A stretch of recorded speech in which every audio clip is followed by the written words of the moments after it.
had it. So it's a valid question to ask, obviously, with what happened under Van Gaal. Probably the comparison, maybe not in terms of managerial style, but in terms of that control issue, was in Mourinho, who didn't quite get what he wanted in terms of the transfers. United were run by Ed Woodward in those days, and he was very much the sort of all-saying and all-knowing boss at the top of things. They've got a football director now in the shape of John Murtaugh. They've got Darren Fletcher as technical director. Whether all that feeds into giving Ten Hag sort of what he wants, or whether it'll be a sort of case of too many cooks for the broth, it sort of remains to be seen.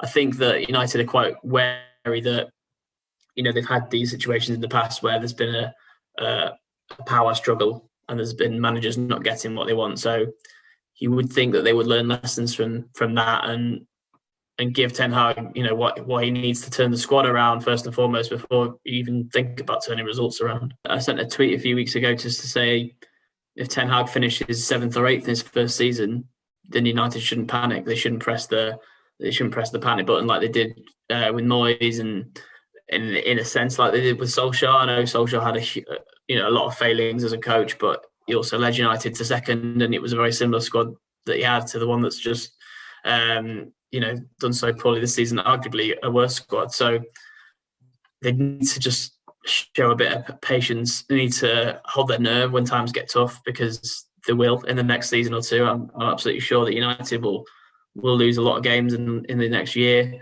or two, and they may not win a trophy. But it's a sort of short-term pain for long-term gain that United have to go through now. It's probably what they should have done 10 years ago when Ferguson retired, and they should have gone for the big reset then, because the squad needed to be refreshed. But instead, they've muddled through for the best part of a decade now, and allowed everyone else to catch up with them and to overtake them. So yeah, it's a really tricky thing to hold their nerve, because every game at United is so big, and there's so much scrutiny. There's so many pundits waiting to jump on the back of people, and yeah, no doubt if Ten Hag has lost 2 of his first 3 games or something, the knives will be out. But it's a marathon, not a sprint, really, for him.